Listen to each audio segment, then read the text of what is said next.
کیا سوچ رہے ہیں؟ بہت دنوں بعد سوچنے کا وقت ملا ہے نا۔ سوچیں تو بہت کچھ گڑبڑ ہوا ہے، صرف دوسروں سے نہیں، ہم سے بھی بہت سی غلطیاں ہوئی ہیں۔ اپنے اندر دیکھیے، اپنے آس پاس دیکھیے، اپنے اراؤنڈ جو لوگ ہیں ان کے ساتھ کہیں کوئی زیادتی تو نہیں کرتے، جو آپ کے اپنے ہیں کہیں وہ آپ سے ناراض تو نہیں ہے۔ اللہ تعالیٰ اتنا زیادہ ناراض کیسے ہو گیا؟ بہت زیادہ گڑبڑ کی ہم سب نے، ہے نا۔ ہم صرف بلیم کرتے ہیں سیاستدانوں کو یا جن کو بھی ہم بظاہر دیکھتے ہیں کچھ گڑبڑ کرتے ہوئے، ہم اپنے آپ کو نہیں دیکھتے۔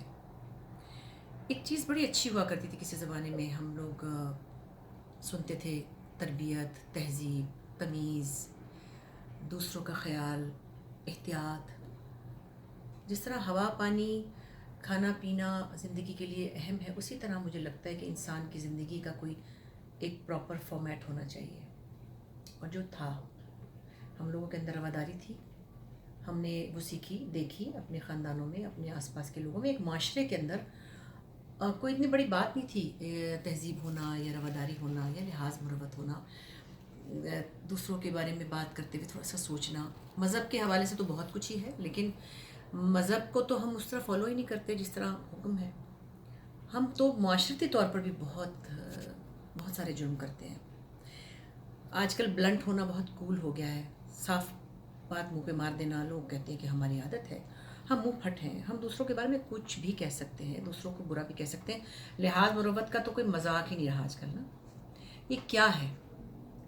اس پر غور کریے اور دیکھیے کہ ہم سے کیا کیا غلطیاں ہوئی ہیں۔ بہت کچھ لوگ کہہ رہے ہیں، ایک تو سوشل میڈیا کی وجہ سے بھی میں سمجھتی ہوں کہ اتنے بڑے بڑے جرم ہو رہے ہیں۔ جو لوگ سوشل میڈیا پہ بیٹھ کر دوسروں کی زندگیاں برباد کرتے ہیں، ان کے بارے میں غلط باتیں کرتے ہیں، ان کی تصویروں کو خراب کر کے کسی کا دھڑ کسی کا چہرہ لگا دیتے ہیں۔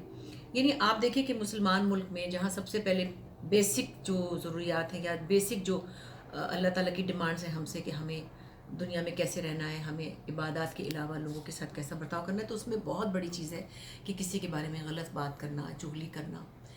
بہت سی حدیثیں ہیں، بہت سی مثالیں، وہ میں دہرا نہیں سکتی۔ لیکن یہ سوشل میڈیا کا جو ایک لیول ہے جس کے اوپر کوئی رکاوٹ کسی کی بھی نہیں ہے، تو میں کہتی ہوں کہ اللہ تعالیٰ سے تو ڈرنا چاہیے نا۔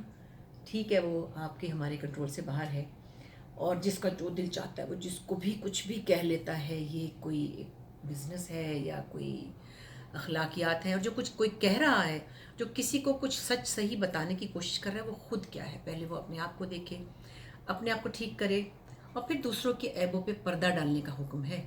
پردہ تو کیا ہی ڈالنا ہے، وہاں تو سب کچھ جھوٹ جو ہے وہ اس کو ایگزیجریٹ کیا جا رہا ہے۔ تو یہ بہت ساری ایسی چیزیں جس کے بعد اللہ تعالیٰ کو بہت غصہ آ گیا، بہت غصہ آ گیا۔ رشتوں میں ہمیں احترام نہیں رہا، رشتوں کا لحاظ نہیں رہا، لوگوں کے اندر دوسروں کے لیے مروت نہیں رہی۔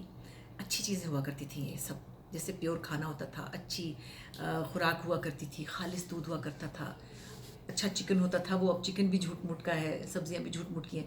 اسی طرح رویے بھی سارے جھوٹے ہو چکے ہیں، سارے کے سارے خود غرضی، کمینگی، بے غیرتی اور بد زبانی پر مبنی ہے۔ یہ تھوڑا سا سوچنے کی ضرورت ہے کہ ہم لوگوں سے کیا کیا غلطی ہو رہی ہے، اور ہم کسی کو جب اچھی بات بتاتے ہیں تو ہم خود کیا کرتے ہیں۔ ہم اپنے آپ کو بھی تو دیکھیں، شاید اللہ تعالیٰ کو ہم پہ رحم آ جائے۔ سوچیے گا، میں تو بہت کچھ سوچ رہی ہوں آج کل۔ Thank you.